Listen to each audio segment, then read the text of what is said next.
Good morning, everyone, and welcome to today's webinar, Make Today Amazing. My name is Lucia, and I'm an events manager at CMI. I will shortly be handing over to Liz, who's running the session today. If you have any questions during the webinar, you can ask them using the live chat box on the right of your screen, and we shall answer as many as we can. Today's session is being recorded and will be shared with you later on today. Now over to Liz Oskin, Chief Radiator and Chartered Fellow at the Chartered Management Institute. Enjoy the session. Good morning, everybody, and welcome to Make Today Amazing. I'm going to share with you today 3 techniques which successful people use on a regular basis. So first of all, before I kick right into the slides, just to explain why I'm called Chief Radiator. And it is because I have loads of energy. Loads of positive energy. So when we work with companies and individuals, they can't help but feel the difference. So today I'm sharing this with you and loads of success with this. So food for thought. If you set your mood and you wake up feeling amazing, now most people would say that to set your mood, you would set it in the morning when you wake up. Now I am from Scotland, and if I waited to the morning to set my mood, I would look at my curtains, open them up and see grey sky and clouds and rain most days. So the best time to set your mood, just before you go to sleep in the evening. And how you do this is really simple. However, like all good techniques, you need to practice. I don't know if you read books, but Malcolm Gladwell is one of my most favourite authors. And his book Outliers says, to be an expert at anything, you need to practice for 10,000 hours.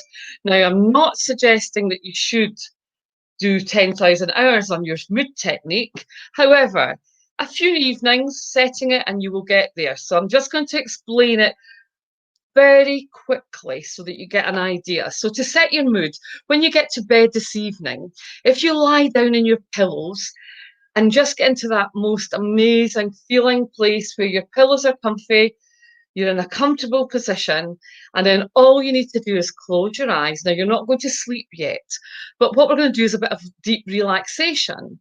So when you close your eyes, you're going to count backwards. Now, the reason for counting backwards is if you count backwards, your brain knows it's coming into land, so it's going to really start to relax. So you're going to count backwards and you're going to come back from 3, 2, 1. However, the brain thinks in 3s. So you're going to do 3 3s and you're going to breathe in and breathe out. 3 2s, breathe in and breathe out. 3 1s, breathe in and breathe out. Now, if you can't visualize, don't matter. You can almost say this in your head as well. So once you've done 3 2 1, then again, deep breath in and you're going to come down in 2s. So you're going to come down as 10 9, breathe in out. 8 7, breathe in and out. 6 5, breathe in and out. 4 3, breathe in and out. 2 1. Now, when you get down to number 1, you're in a state of relaxation, and your brain takes in information so much easier if you're in a relaxed mode. And when you're lying like this and you're just letting yourself just settle, you say to yourself, now again 3 times, because the brain remembers and takes things in 3s. And you say to yourself, now this is the most important phrase, when I wake up in the morning, please remember to say that, because if you don't say that, you might not wake up for a while. You'll go into absolutely everything. Now, naturally, last night, when I set my moods, I said to myself, tomorrow when I wake up in the morning, I'm really looking forward to hosting the most amazing webinar with loads of people from all over the UK. Now, again, you say that sentence to yourself 3 times. Let yourself drift off. So in the morning, when you wake up, do not rise out of bed or jump out of bed like you would normally do. Now, I know some people will be laughing and saying, I snoozed 3 times or I snoozed 4 times. But what you do is you just take those few seconds in your bed, because then your brain will say, here, remember, when you wake up in the morning, you're looking forward to, and it'll give you that thought. Now, once you've got that thought, just let it sit for 2 or 3 seconds and then put your feet on the ground. And that's the easy way to set your mood. And the reason for setting your mood is it gets your day off to a great start. The next piece is all about intention. So successful people set their intentions. And when you set your intention, you focus your attention. Now, people get intentions and goals mixed up. When you set a goal is a very tangible thing. So a goal could be, I want to have a new car by the end of the year. A goal could be, I want to have a detached house by the time I'm 40. It could be anything like that. However, goals just don't happen. Intentions help them make happen. And what I mean by intention is, it's about who are you being when you're looking to achieve this goal. So each day you look at, who do you want to be? What can you do to make yourself get closer to that goal? And the intention helps the steps become easier. Now, I set my intention sometimes 3 or 4 times a day, depending on the type of work I'm doing. And when I set an intention, I'll set my intentions for today. I set my intention for my audience. So my audience could be receptive, and I am going to be the most willing participant. I'm going to listen to what your questions are, and I'm going to answer you. But I'm also here to help you. So part of my intention today was all about being in the best frame of mind, the best way I feel to give you the best session that you can ever have. Intentions are extremely powerful because once you set them, they really take you to the next level. An example is when I went on a webinar for writing books, I decided I was going to learn how to write a book properly. I went and I decided before I went on, I set the intention. I knew that there was going to be a prize on the webinar, and I set the intention that I would win it. Now, that was quite tangible, but what I set in my head was, and in my heart, was I was going to really listen to the webinar and follow everything I'm told to do, and then create the best version of that. Now, needless to say, I won. So I won a retreat in Spain next year in May. So I'm not suggesting you can do that straight away, but who knows? Sometimes you've got to be in it to win it. So if you try and really go for it, you never know what you might achieve. Now, also, I just stick little things in between. If you drink water, it really helps hydrate you, but it also keeps you in a good state of mind. And thousands have lived without love, but not one without water. So water is extremely important. And also, this is one of my prescriptions. I do daily prescriptions 5 days a week because I do take some time off at the weekend. So this one is all about the news. At the moment, the news is not, well, it's never ever really been that positive. But don't watch the news every day. Take a few news-free days. I usually give it a positive prescription to people when I'm doing training or coaching. And it is just avoid the news, switch it off. Because when you're watching the news, how many days in a row can you watch that and feel good about yourself and the world?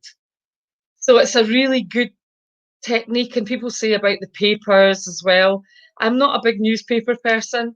I look at the newspapers maybe once a week, sometimes not for a month, because I quite like being in the situation I'm in without all this negativity coming in all the time. Now, I am a positive thinker, a positive attitude person, a positive language person, but I'm a realist. So I won't have good days every day, but they'll start off maybe not always being brilliant, but then they'll get better, or they'll start off being great. But when we get derailed, this is the next technique. There are key times in the days when we can get derailed by things. So you set your mood, you've got up, you're feeling amazing. And when is the first time that you might get derailed? And I can assure you, during lockdown, it's probably you've ran out of milk, you've ran out of something in the kitchen, and you just think, oh, what's going to happen next? Now, first thing in the morning, before you leave or before you go into your home office, because there'll be still a lot of people working from home, that's when you can be derailed. So I'm going to give you a technique for this in a minute. The next time, if you are back at work and you've come off furlough and you're working, it's when you get into work. It could be on your travel to work. So before you even get to work, you could have 3 times that could derail you. And what I mean by derailing, it could just set a bit of stress, could bring out anger, sadness, it can bring out all sorts of things. But you know something's happening because you feel it in your body. And the feeling you get is cortisol, which is the stress hormone, and you feel it starting to rise. Now, let's just pause there for a second. You've got to work, sort yourself out with the technique I'm about to give you. You then go about your day. Now, during your day, maybe lunchtime might be a bit stressful, so you might have another bit of derailment. But then the biggest and most important time is when you leave the office or you leave your home office or the kitchen or your bedroom, wherever you're doing your work at the moment, because you've had a full-on day and now we're expecting you to be at one with your pets, with your family, even just with yourself. And if you're feeling slightly stressed, it can set the tone for the rest of your evening. And then we go into this whole burnout cycle because we're just like hamsters performing all the time. We're not dealing with our stress, we're just letting it build. So the next technique is really clever and it's really easy to do. All my techniques are so simple, but they just take time to practice. This one's called a positive pause. Now, when you start to feel your stomach tensing or just that feeling of something's going to rise in you, stop what you're doing. Now, the best way is to just stop, stand still, because when you stand still, you're changing your physiology. And what that does is it sends signals to your brain that something's different. You're changing your state. Put your hands, instead of starting to make fists or pushing your hands up. So some nationalities are much more akin to body language than the British people. However, we all use body language when we get a bit stressed. So put your hands at your side. Now, the reason for this is, again, to sort of stress yourself, but also give the brain a message. Tell the brain, I'm changing, I'm standing still. Now do this for 3, 4, 5 seconds. It doesn't take long. Just let your tummy settle. Let just that feeling just drift away or just drift through you. And then the best thing to get through it is just to take a step forward. Just think in your head too that it doesn't matter. There's a really good author, Susan Jeffers. Her book, Feel the Fear and Do It Anyway. And she says in your head, say, I can handle this. I can handle this. So when you're doing your positive pause, I would highly recommend saying something like that in your head. And as you practice this, as you go through your week, it's amazing the different result you get because small things stop bothering you. And sometimes you don't even notice until 2 weeks later and you're thinking, I'm handling this pretty well. And it is because you're doing it as part of your daily habits. And habits take time. Habits can take, the books can tell you all sorts of stuff, but habits are very much down to you as a person. I could tell you here today, 21 days, 30 days, 40 days. It doesn't really matter because it's not what happens to you that matters. It's how you deal with what happens to you. So when you do this positive pause, really pause, hands down at your side, and in your head, just say the words, I can handle this. If someone's annoyed at you, someone shouts at you, do a positive pause. Because really, if you can just keep that calmness, there's no effect, because event plus response equals outcome. So if you react, you won't get the response you always want, because you are adding fuel to the flames, or you are adding more stress to the situation. So positive pause is really, really good. So we're only 15 minutes in. We've already got 2 techniques. And if you practiced even those 2 every day, you will really, really get far. In fact, we've actually got 3, because now we've done the positive pause. So 3 techniques, 15 minutes. That's all this is taking.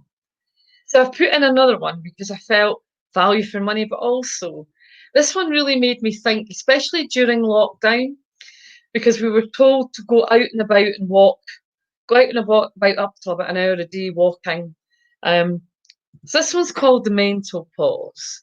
And this is really good for your resilience. So you'll hear resilience at the moment, because we're coming back from being on furlough, we're coming back from spending a lot of time with family, back into the workplace, or we're still at home working. And I don't know about you, but it really just makes to have some odd days sometimes. So the mental pause is really, really good. And what this is when you're sitting at home or you're in the office and the noise of the office, or there's just too many demands on your time, or you've been given another deadline, or you think you're working towards something, and your boss decides, I'm changing the goalposts, this is the urgent priority. And you've been quite gaily going along in your little world, just doing your tasks and knowing that you were making progress, when all of a sudden you feel, I was enjoying doing what I was doing, and now I need to leave this. What's the priorities? Why are the priorities changed? Your brain and your mind starts to go into a bit of a frantic panic. So a mental pause is when you decide, right, I'm going to just take some time out. So the time out is definitely for you to do a little bit of self-care.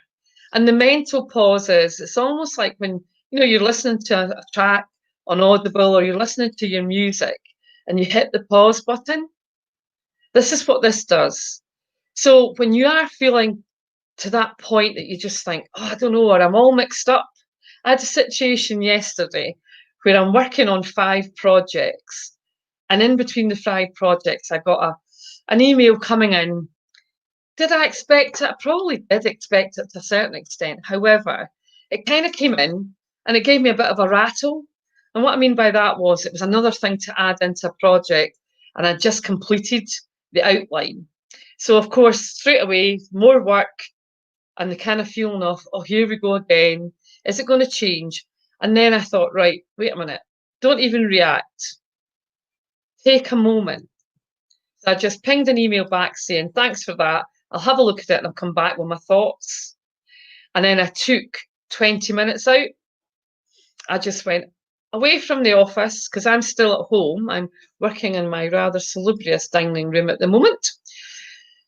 And I just thought, no, I need to just take my mental pause. So I went away, put on some music, and just went for a walk round the garden. Now, I don't have a huge garden, but I just walked. Then I went out the front. Now, the rain was just coming on. Then I thought, I need to come back in now, because I don't want to get absolutely soaked. But even just putting the music on, going round the garden 2 or 3 times, going out the front, out onto the street. Then the rain came on. Then I came back in the house. But see, just listening to 3 tracks of music, I was in a completely different place. And then I was in a position to respond rather than react. And sometimes during this time, because it's been very challenging for people, I myself have found it pretty enjoyable for the work side, because it's allowed me to work on projects that I wouldn't normally get time to do. So I've done a couple of side projects that I'm enjoying. However, I'm back in doing a bit more work just now. I'm not full speed yet. But just taking that time out was really good because I came back, sat down and went, right, so what are the changes? And then I looked at it and I thought, if I just change some of my wording, it kind of suits the changes pretty well, and I can do a bit of explaining in my notes. So then I asked for a call just to discuss it. And we had not even 10 minutes as a call. And it was so, so satisfying because normally, you've been in a busy office and we've been working away and people were all demanding your time, I might have reacted rather than responded. And then sometimes in the middle of reaction, you go, wait a minute, you get a different thought or a different stream of thought that would make you change something. But by this time, you've actually reacted. Whereas if you take the mental pause, you can then just take your time, decide, and again, refresh your mind. And it's not about playing music. It can be, you can go and do some exercise. You can go and read a chapter of a book. Or one of my kind of go-to recommendations is go and pick a TED Talk. So TED Talks, you'll get them on YouTube. Just put in TED Talk inspirational and you'll get, loads of amazing TED Talks. And because they're 17 minutes, it kind of contains it within your working day. And if you're sitting at your desk and you have access to the internet and you're able to get through your firewall, you can then just sit and just put a little TED Talk on, or you can excuse yourself, go to a break room, put it on your phone, put your earphones in, and escape. And there's a fabulous one from Benjamin Zander that I highly recommend. It's got music in it, but Benjamin Zander's a composer. He's the author of The Art of Possibility, which is one of my go-to books. When I'm looking for inspiration, Benjamin and his wife Rosamund Zander just have the most amazing little stories to tell you that just take you into this world of possibility. So his TED Talk is amazing. So if you put in Benjamin Zander, you'll get a chance to experience it. And I got the first chance to experience it on Saturday morning, just at the weekend. And it was just the most amazing TED Talk. So it's now on my list of favourites. So make up little things you can do when you need that mental pause. It's all in your control. It's not on anybody else's. Because when we react, we're giving our power to whatever is causing us to react. So claim your power and do something about it. Take that mental pause, and then people will admire you because you're role modeling. You're role modeling the best version of you. And that takes me back to intention. Because when I do intention, I always think, who am I being? Am I being the best version of myself in this situation? And that's a great way to think, but it just takes time. So practice, practice, practice. And at the end of this webinar, I really wish for everybody to set up and do these habits, do these little techniques, and also create the day that you want to have, because it's really up to you. So all these techniques add up to make today amazing. We talked about setting your mood.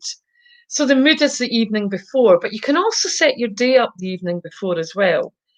You can do all sorts of stuff in the evening and do it before 10 o'clock at night if you're going to set your day up, because you maybe want to do a great way as your to-do list in the evening, or just plan out what you want to achieve tomorrow. Then go to bed, set your mood. Wake up in the morning, don't rush up. Try not to press the snooze button too often, because when you press the snooze, you kind of take away your day, and then you're kind of fuzzy. And again, it's a habit. We get into these kind of habits. I am an everyday kind of person, although I come big on again in the evening, so I am a night owl too, so I can wake up really early and be full on. I have a dip in the afternoon around about 3 o'clock, and then I take a bit of time out. But if I'm training, naturally, I can't just walk out on people. However, what I would do is I would make sure at 3 o'clock there was something for my participants to do so that I can have a few moments to myself just to boost my energy. And I boost it using the water technique we talked about, or just leaving people to do stuff, just get outside, and I'll play a couple of tunes on my iPhone. Then we talked about, once we've got our mood set, we've woke up, we're feeling good, then we talked about derailment. So anytime, it can be kids, it can be a spouse, it can be a cat, a dog, it can even be yourself. I use a positive pause on self-talk with people that I coach. So when people start to give themselves into trouble or just are so down on themselves about how stupid are you being, when you use words like that, I highly recommend using the positive pause as well. Pause that dialogue, because you're not doing yourself any favours. Be kinder to yourself. The Be Kind movement is an amazing thing to be part of, but really be kind to yourself, because sometimes we make mistakes, sometimes we don't get it quite right, but we're human. There is no such thing as perfection. So really be kind and take your positive pause. But if the self-talk won't stop, I would highly recommend going out and just taking a mental pause. Go out and just walk, go and do some exercise, or just change your activity. Another one of my favourite ones when I do a mental pause is to go and do some decluttering in the house. My daughter loves to clean. So when she's having a moment, she'll go off and clean. And when she's clean, be cleaning for 10, 15 minutes, she feels amazing. She comes back and she's got loads of energy. I like to declutter because when I see a piece of space that I've tidied up, or I've got to a job that I was going to do or I've been putting off, it's amazing how you feel, because it just gives you that sense of achievement.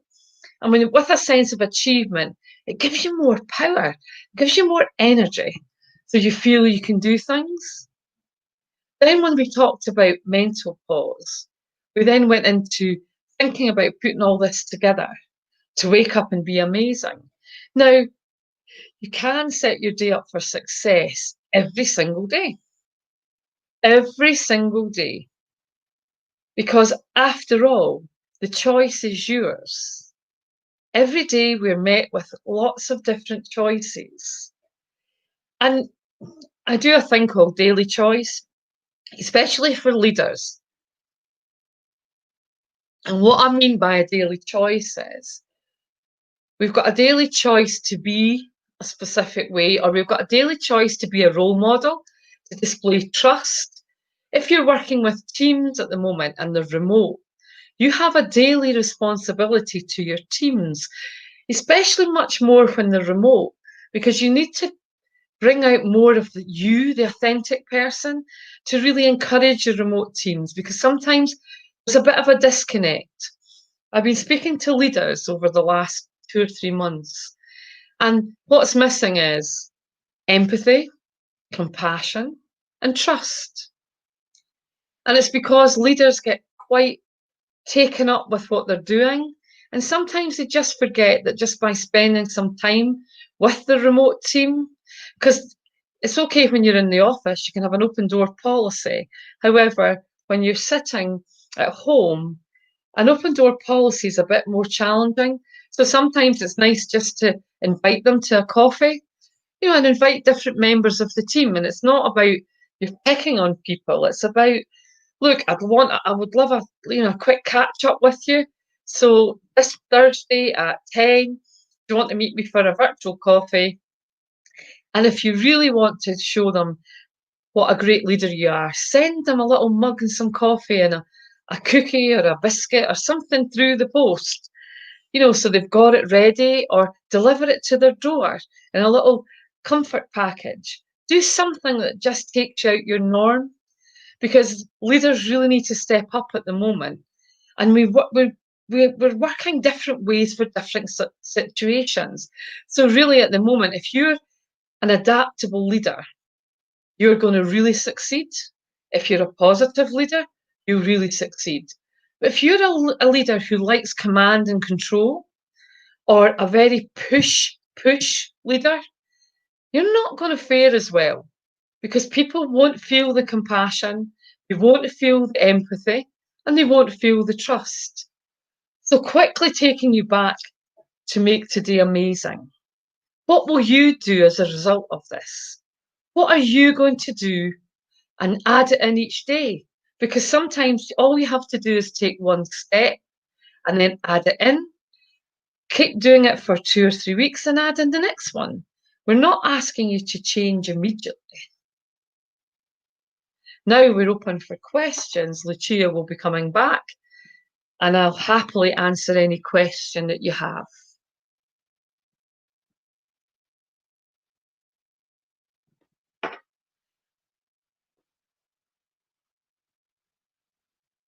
So I'm just going to stop sharing my presentation and then come back to here.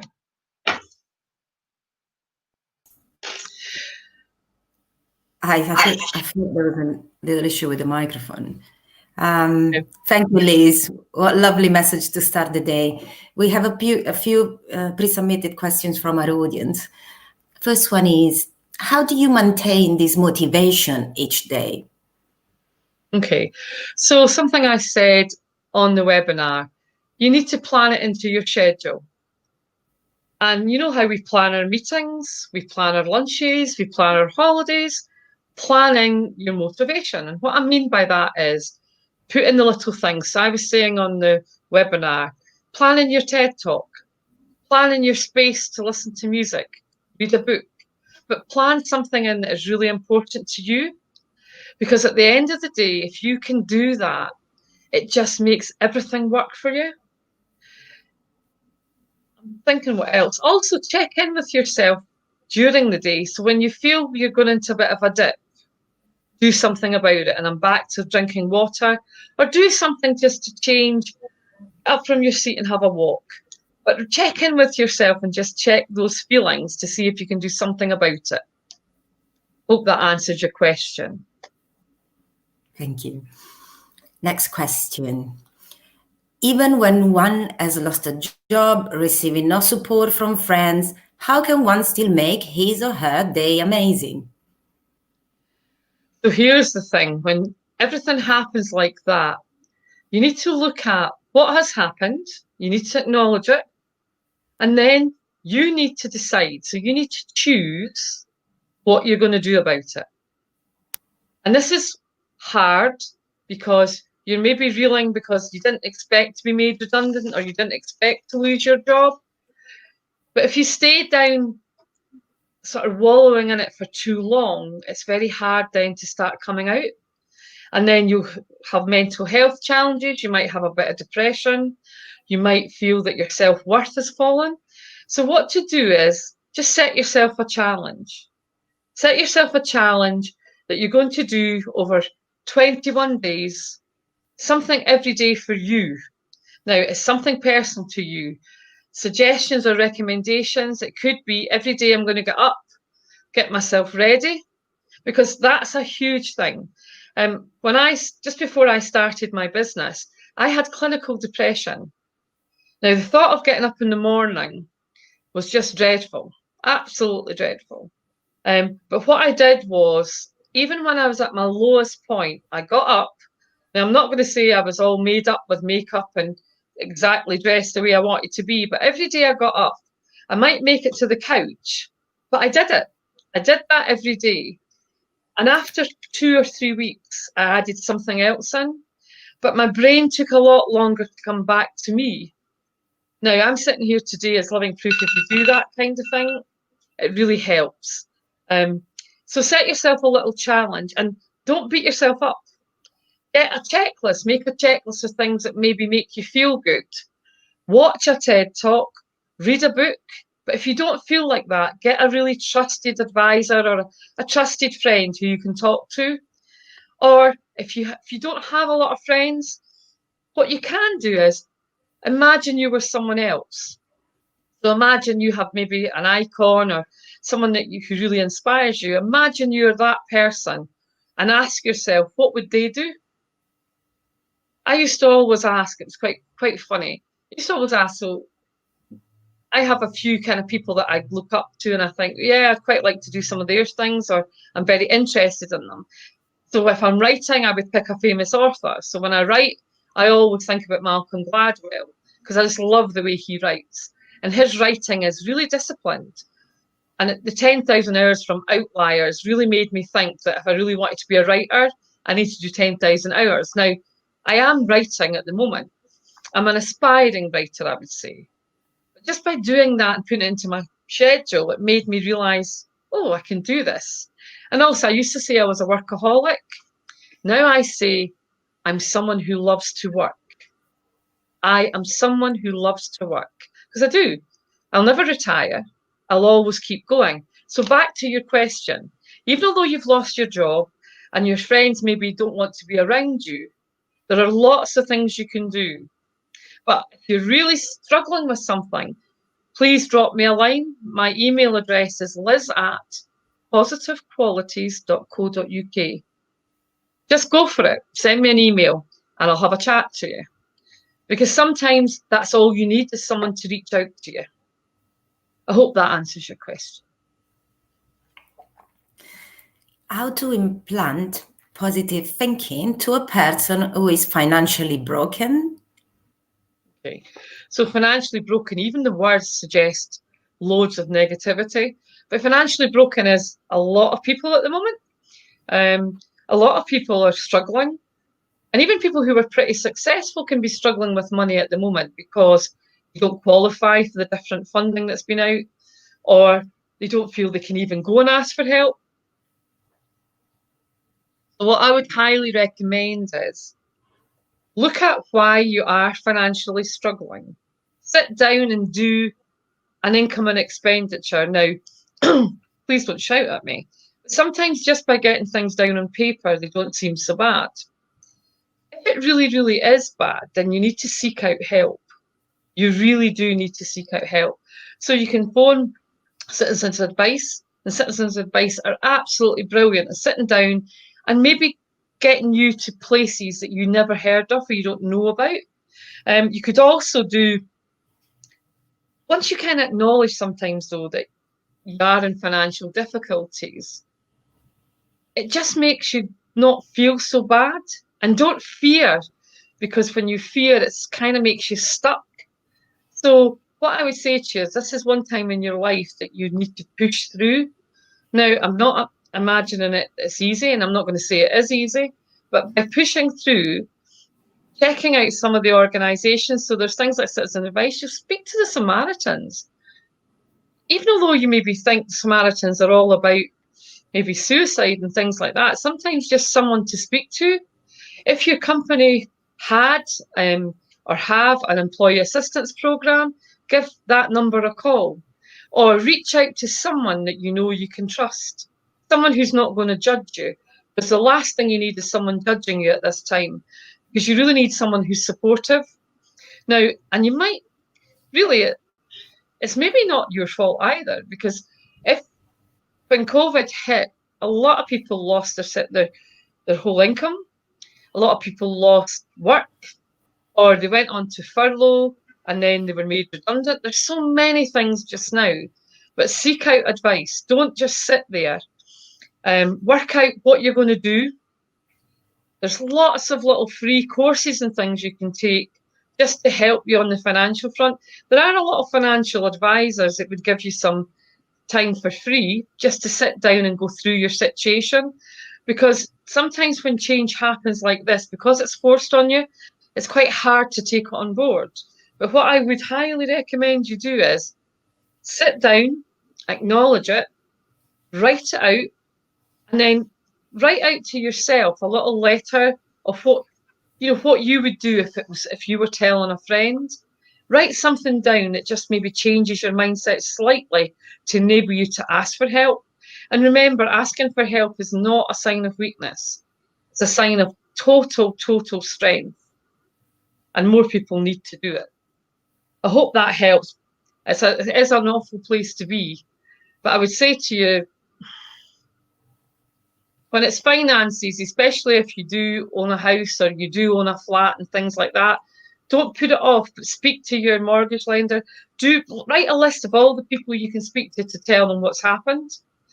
And then ask for holidays on payments. Talk to them, because if they know something about it, they can help you. But if you sit in a little bubble and don't say anything. No one can help you. Hope that helps. How do I encourage those around me to have this ethos of making every day great? Well, that's a really interesting one because we can't force anyone to change. People need to be in a place where they want to change. That's a big one. So we can't really force anyone to do anything. What you can do, though, is lead by example and be a bit of a role model and share what you're doing. Because it's amazing when, when you're doing the whole positive piece. I'll give you an example. So I'm from a negative family and I found it very challenging to be positive. But through practice, it became better. So what I used to have was a little coin, a silver coin I used to keep in my handbag. So when I was in a particularly tough day, I would bring my coin out and I'd flip it. And every time I flipped my coin, that was a physical sign for me to be more positive and do something. And then someone would ask me, so what are you doing that for? And I would share the technique with them. And through sharing the technique, sometimes it gets people curious, it gets people interested. Plus, if you tell them some stories too, that helps. So if you share your stories, I've got 100 stories. But, if you pick a story and share, this is what I did, this was my problem, this is what I did, and this was the result. And sometimes by sharing the result, people then get inspired by you. But I would role model it. If you're with a partner and you want to influence your partner, get their agreement to do something for 7 days. So 7 days, we're going to walk for half an hour, or 7 days, we're going to focus on one thing that we want to achieve. You decide together, but don't expect them to follow you on. I would say my husband is an analytical. He's much more of a deep thinker than what I am. And I'm an excitable Duracell bunny sometimes. And when I want to influence him and do things, it's quite interesting. So I do things just to pique his interest. Then he'll come over to see what I'm doing and then we'll chat about it. And then I never ask him to do it. I just leave it and I let it percolate. And then maybe that day or the next day or 2 days later, he'll say, see that idea? I think that was a good idea. And sometimes because they think about it for themselves, then that's when you've influenced it. Some people might say it's manipulation, though, so just be careful. You can get people to do things, but there's no shaming if you don't do it. So if they don't keep it up, you can keep it up yourself. And sometimes by you demonstrating what a great role model you are, you can really encourage them to try. Hope that makes sense. And the last question for today. How do you maintain your own and your staff's motivation on really bad days? Okay, so when you're working with a team, the best idea is to get everyone in this together. So what I would always do with my teams is bring my team together, whether it's virtually, and then I would say to them, right, here's the issue we're having. We're going to spend some time and we'll just chat it through together. And I would just ask people to come up with ideas. If I have a lot of analytical people in my team, I'd give them a heads up the evening before or the day before. And then I would say a time when we're all going to meet, get everyone organised and just sit down and say, right, so this is what I would like to achieve. What are your thoughts? Ask people, because the number 2 driver of staff satisfaction is the feeling of being in things. The number 2 driver of staff satisfaction is a feeling of being in things. So if you involve your staff, then the motivation will come. There's a fantastic story just now. So Barry Chapman, he has this amazing company and he wanted to save $10 million. $10 million. Now, they had their board meeting, they all decided that they were going to save this $10 million. And he said, no, we're not doing job cuts. I'm not having job cuts. That's the last thing people need at the moment. Now, he practices heart-centered leadership. He has a book, People Matter, and it's all about why people matter. So what he said was, why don't we go out to our teams and tell them, because don't always give your teams good news. Give your team the negatives as well as the positive. Went out to their teams. Then the teams came in with all the results. And because everyone had been involved in all this decision making, they saved $20 million. And you know how they did it? They decided to do 4 weeks unpaid leave for everybody. And the people who couldn't afford it, some people who could, took 5 weeks unpaid leave. So they kind of balanced out throughout the whole organisation. Now, what a solution, because they involve people. And it's much better than someone telling you to do it. If you're going to get your team to do things, to achieve things, you need to get out their way as well. Set up some guardrails, some rules of engagement and how you want them to do it. You can make a decision as long as they don't put the customer at risk, or you can liaise directly with the digital team without coming through me. Whatever it is, if you can do that, there's a great project. Now, got it here, I think. It's called Think Yes. Glasgow Housing Association changed their culture by encouraging people to think, yes, I can do this. So people could go directly to other people within the organisation. Look it up. It's a fantastic case study. It was done by the Wheatley Group. So it's something that would be really easy to implement. I hope that makes sense and answers it. Can I be really naughty and say there's one question on the live chat? Are there any persuasive motivational things I can do in a job interview? So I would say, before you go for your job interview, set up how you want the interview to be. Really plan and prepare your questions. Really go for it.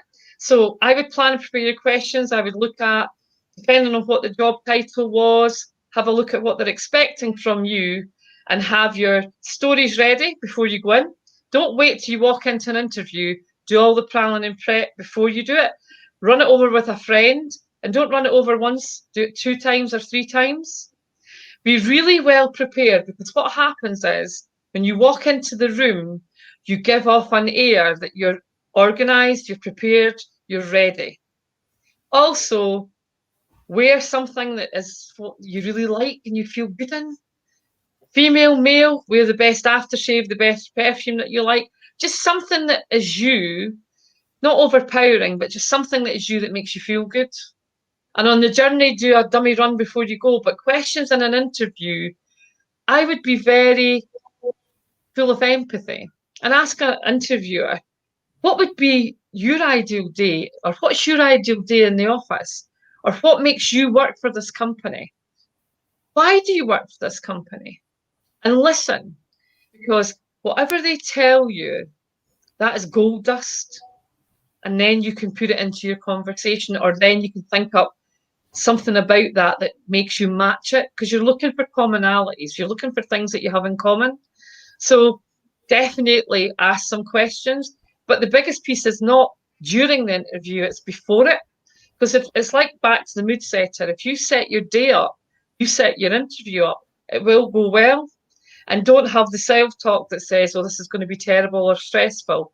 Say to yourself, things are always working out for me. Just keep saying that in your head. Things are always working out for me. Because when you do that, surprise, things normally do. Thank you. It's a really good question too. Yes. So that's it for today's session. Thank you, Liz, for sharing your very useful tips and knowledge with us today. And thank you to everyone who joined and participated. If you're a member of CMI or subscribe to our content, you can find a great range of development resources in Management Direct.